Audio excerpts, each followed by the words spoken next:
King Louis and his family were now in the Tuileries Palace in Paris, where for the next couple of years, he watched as the revolutionary government began to strip away his power. And fearing for his safety, he had to stay on their good side. Hey, look who it is. It's my favorite revolutionaries. Yep, I'm your #1 fan. What can I do for you? Hey, King Louis, so we've made a few decisions. First, all of your friends in the nobility are gonna have to pay taxes the same as everyone else. Great idea. I love it. And as a side note, the tax money can no longer pay for all your lavish parties. Great. I hate those parties. They're so awkward. And also, we're taking away your Porsche. Oh, come on! I mean, yay. The king continually found demand after demand being made of him to prove his support for the revolution. On one occasion, a mob would invade the palace and demand he wear the revolutionary bonnet. This is the face of a man who is definitely pretending he wants to wear that bonnet. Now around here, I want to mention that one thing King Louis had a problem with was people constantly raiding his palace. But one thing he didn't have a problem with was raiding noobs on this video's sponsor, Raid Shadow Legends. Raid Shadow Legends is a brand new collection RPG game with amazing 3D graphics, an awesome storyline, and giant boss fights, all free to play on your phone.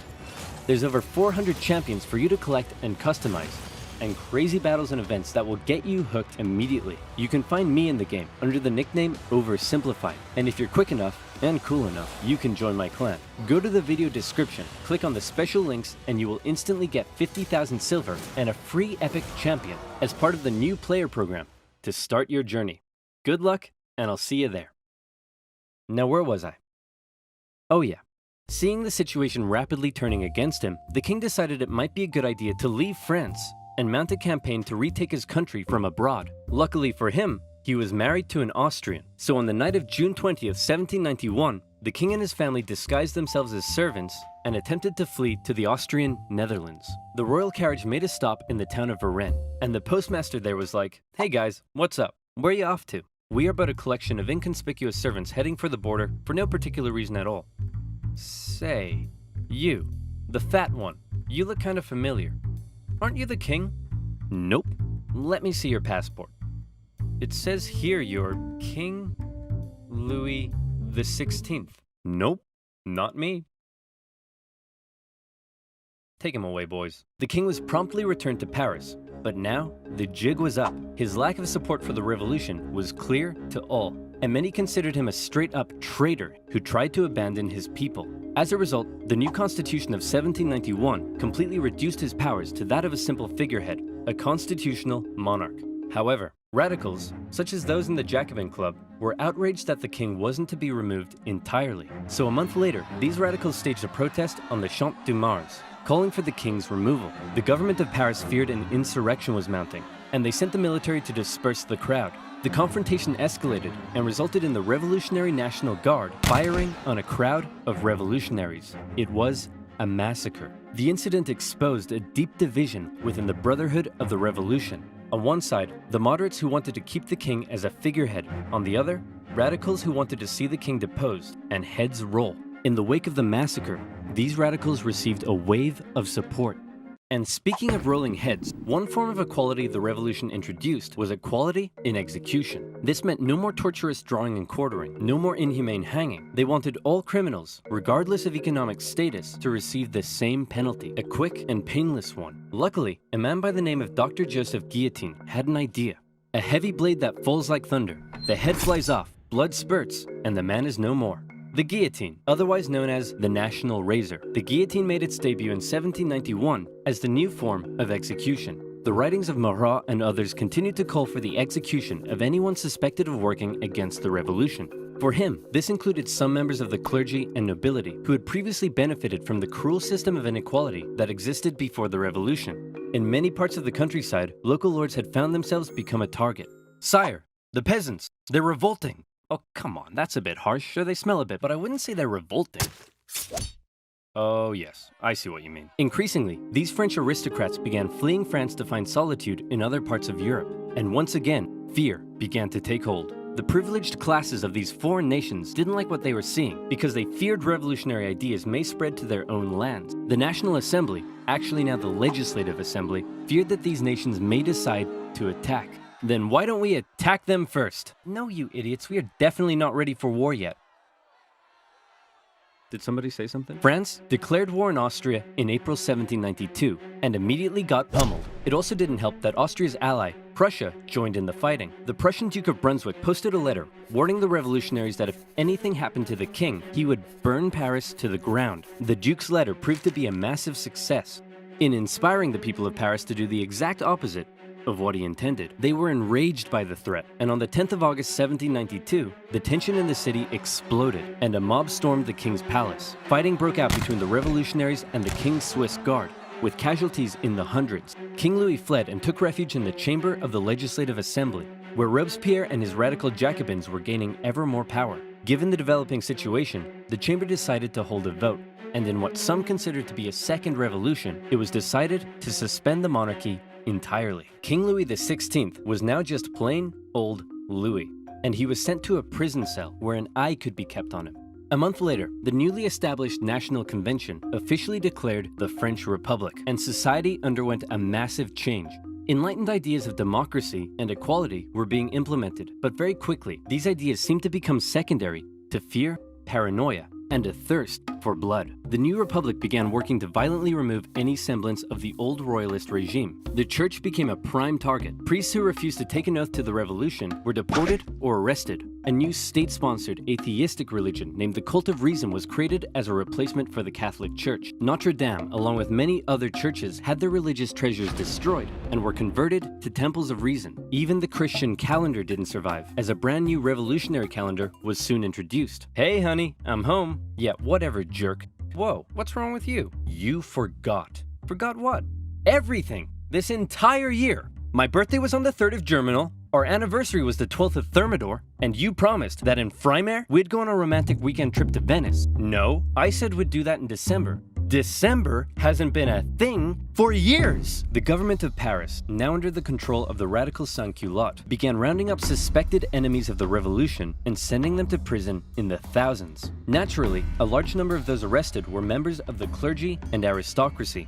As France's foreign enemies continued to close in, panic spread. Georges Danton made impassioned calls for men to defend the Republic, and tens of thousands of troops left Paris for the front lines. However, in their absence, Paris was left to its own devices. As enemy troops arrived in Verdun, the people of Paris feared that their crowded prisons were becoming a breeding ground for counter-revolutionary conspiracy. What would happen if the Prussians reached Paris and freed the aristocrats? Marat believed he knew what would happen. The aristocrats would enact their vengeance on the people. Fearing those they had already imprisoned, mobs descended on Paris's prisons. They broke in, and during the brutal September massacres, aristocrats, priests, and others were tried and executed on the spot.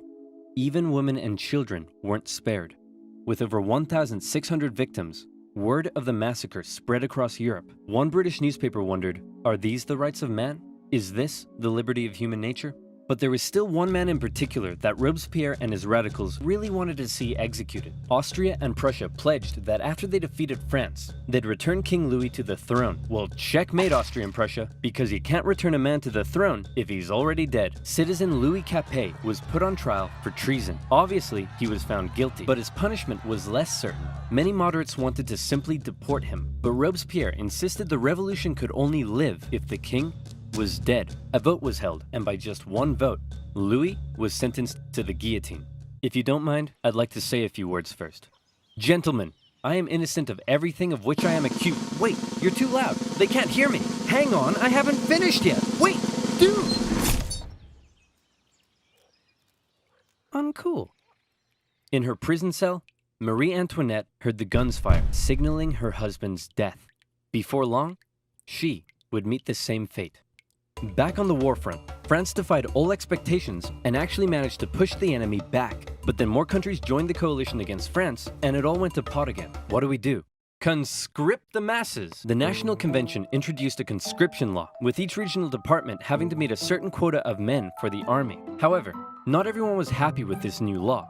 You see, while Paris was definitely a hotbed for radical revolutionary fervor, some of the regions outside of Paris weren't quite so keen on the revolution. Some were largely still conservative, still supported the church, and just didn't suffer from that much inequality before the revolution. So as the revolution turned increasingly violent and anti-Christian, many were outraged. Now, they were being conscripted to fight for the new republic they hated. That was the last straw. Counter-revolutionary uprisings erupted in a number of regions across France. Some would last for years, such as in the northwest, where a large-scale uprising was led by the Owls. Why were they called the Owls? Because their leader was named Jean Owl. Why was he called Jean Owl? Possibly because he could do a really good impression of an owl. Really?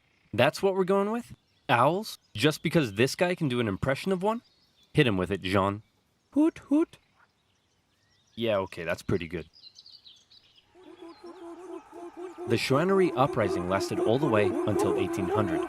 In the summer of 1793, the southern city of Toulon invited the British Navy over for some tea and crumpets. And then they asked if they'd possibly like to stay and occupy the city. Being an important naval base, this was a heavy blow to the Republic, who sent a relatively unknown young captain by the name of Napoleon Bonaparte to help stage the siege of the city. Toulon was recaptured by France in the winter, and for his service, Napoleon was promoted to the rank of Brigadier General.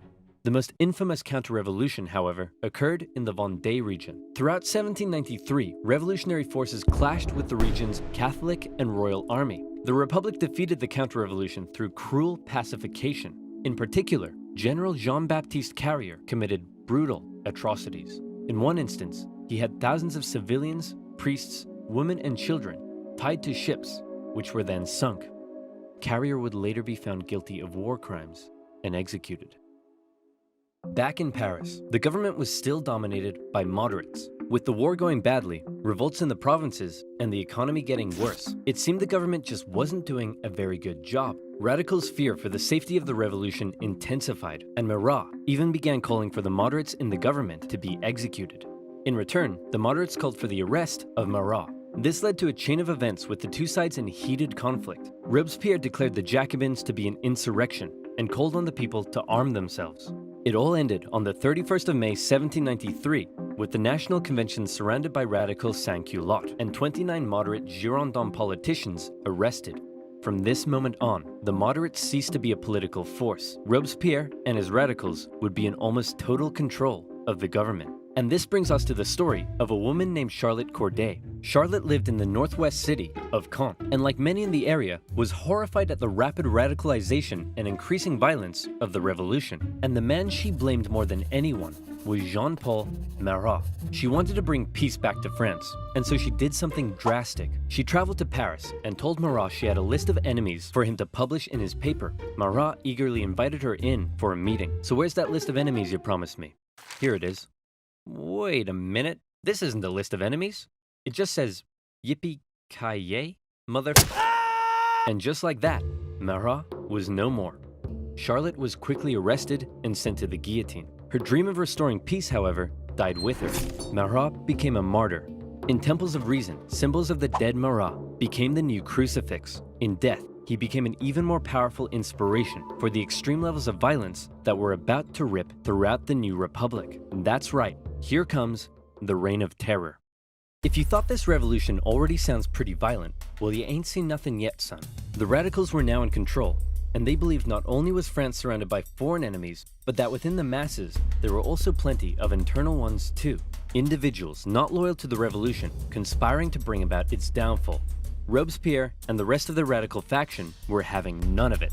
A new committee of public safety was established with 12 members. Its purpose was to protect the new French Republic from its enemies, and it basically became a 12-man dictatorship with Robespierre as its leading voice. The Revolutionary Tribunal was also reinstated, a special court created to streamline the process of trying suspected enemies and handing out their death sentences. With these two new institutions, Robespierre wanted to scare France's enemies straight. In September 1793, it was announced that terror would be the order of the day. In other words, fear had become official government policy. And from then onwards, we enter into the period known as the Reign of Terror. Spies and secret police were everywhere and watched the people closely. France's public had to be extremely careful what they said and how they behaved. Obviously, criticizing this new system, or the government, would quickly have you sent off to the guillotine. But that's not all. Even the most minor offense could have you tried before the Revolutionary Tribunal. Hello, Citizen Martin. Hello, Monsieur Dubois. Monsieur? Did I just hear you say Monsieur? That's the old style of address, my friend. To the guillotine! You know what? I didn't like him, but I do feel kinda bad for the king and his family. Oof, expressing sympathy for the royal family, are we? To the guillotine! 12 sous for a loaf of bread? That's way overpriced. To the guillotine! Man, this bread line is taking forever. To the guillotine! And you look like you're thinking anti-revolutionary thoughts. To the guillotine. Max, we're sending way too many people to the guillotine. To the guillotine! Chop, chop, chop, chop, chop, chop, chop. It was insane. All across France, about 40,000 people were killed for suspected crimes against liberty. Let's say your neighbor won't stop mowing the lawn at 7 in the morning. Well, then all you gotta do is tell the government they've been talking smack about the revolution. And there's a good chance they'll end up in front of the Revolutionary Tribunal. Maybe they'll even be executed, taking a metaphorical load off your shoulders and a literal one off theirs. The most prominent victim of the Reign of Terror was a certain Marie Antoinette, who was finally tried and found guilty of treason in 1793. She expected she'd be brought to the guillotine in a royal carriage, fit for a queen. All the Republic could provide for her, however, was a wooden tumbril. At 37 years old, the most hated woman in French history met her end on the 16th of October, 1793. Robespierre had saved the revolution through terror. Internal dissent was being suppressed. The food situation was no longer quite as bad. Even the French military had got its act together again and pummeled the Allies at the Battle of Fleurus. For Danton and his followers, the time was right to try to normalize the French Republic. Hey Robespierre, so we were thinking that since things are finally going better, maybe we should rein in the terror. And while we're on it, we could possibly start taking it easier on the church, and also try to end this costly war. Oh, crap. As time went on, Robespierre seemed to go, for lack of a better term, a bit mental. He was hell-bent on creating what he called a republic of virtue, and for him, this meant amping up the bloodshed even more. Throughout the spring and summer of 1794, executions reached an unprecedented level during a period known as the Great Terror. Even those closest to him found their way to the guillotine if they dared oppose his ideas and actions, and he began alienating himself from the rest of the convention. He created a new deistic religion called the Cult of the Supreme Being, along with the new annual Festival of the Supreme Being. Man, I think Robespierre is really starting to lose it. He thinks he's a god or something. Nonsense. Sure, he's gone a little extreme, but he doesn't think he's a god. My children, bathe your immortal souls in the virtue of my republic. Okay, yeah, he's completely lost it. Robespierre's ultimate mistake, however, came on July 26th, when he made a speech to the National Convention, in which he said this: I have in my hand a brand new list of enemies to be sent to the guillotine, and many of you are on this list, but I'm not gonna tell you who yet. What do you think of that? I think we should send Robespierre to the guillotine first. All in favor? Oh, no. 2 days later, Robespierre became the final victim of the monstrous terror and paranoia he had created. Many historical accounts of the revolution end here with the death of Robespierre and his terror. But the revolution officially continued for another 5 years until 1799. So what happened between now and then? Well, after the fall of Robespierre, a more moderate political group called the Thermidorians took control of the convention. They wanted to restore stability to the government. Now, Robespierre's allies and other radicals who had fueled the terror themselves became the target of political suppression. Bourgeois street fighters took on the radical sans-culottes in the streets during a period named the White Terror. In 1795, the Thermidorians drafted a new constitution and created a government called the Directory, with the purpose of preventing power from being able to fall into the hands of a single individual again. As this new government was being established, royalists who wanted to bring the monarchy back to France saw this moment as an opportunity to strike. They staged an insurrection in Paris and battled with the National Guard in the streets. Luckily, one Napoleon Bonaparte happened to be in Paris at the time, and he took control of the situation, firing on the crowd and putting down the insurrection. From this moment on, the people of Paris would never again be able to stage a popular uprising and lost their control over the revolution. For his actions, Napoleon became a general and was sent to take control of the French armies in Italy. The new Directory remained a fairly ineffective government for the remainder of the revolution. It was plagued with corruption and struggled to keep the economy afloat, and as a result, wasn't very popular. For the people of France, with the strict social customs of both royalist France and the terror gone, they didn't really know what to do with themselves. Men no longer removed their hats when talking to women. Different classes began intermingling, and a publication began circulating that looked a lot like a modern dating app. It was social anarchy. Outside of France, the war continued. In 1795, France took the Netherlands, where they set up a puppet state. Then they negotiated both Prussia and Spain out of the war. The British attempted to land French royalists in the west to reinforce rebellion, but that plan failed. In 1796, the French planned a three-pronged attack with the aim of marching on Vienna and knocking Austria out of the war. The two northern armies were defeated and forced to retreat. However, Napoleon in the south, with groundbreaking military strategy, won battle after battle after battle. He pushed the Austrians out of Italy and began closing in on Vienna. The Austrians freaked out, and Napoleon oversaw the signing of a peace treaty. He had almost single-handedly knocked Austria out of the war, and by the way, he was only 28, so maybe it's about time you moved out of your mom's basement. Napoleon became a famed hero among the French people, but his aspirations were still higher. He briefly went off to Egypt and discovered a bunch of gnarly Egyptian stuff, but then the British destroyed his fleet and trapped his forces. Say, Napoleon, sir, you're not going to leave us here stuck in Egypt and return to France, are you? Nonsense, my boy. I would never dream of abandoning my loyal soldiers. Wow, what's that over there?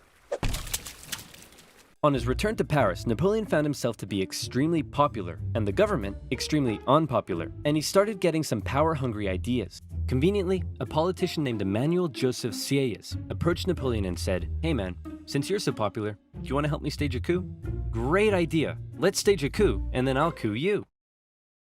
What? Napoleon, with the help of his politician brother, entered the government chamber, possibly got punched in the face, and finally his troops intimidated the council to dissolve the government and create a new constitution that basically made Napoleon a dictator. So there you have it, the French Revolution, born with the great promise of liberty and equality. The common people dared challenge an oppressive system that had existed for centuries. But before they knew it, they found liberty sidelined by terror, equality that possibly didn't quite hit the mark, and an absolute monarchy replaced by an absolute dictator. Napoleon began stabilizing French society. He restored the Catholic Church and got rid of that crazy calendar, among other things. But he remained ever ambitious. He was France's first consul, but he slept soundly at night dreaming of being something even bigger. Napoleon's expansionist aspirations, combined with the ongoing conflict in Europe, would eventually lead the continent into a huge conflict known today as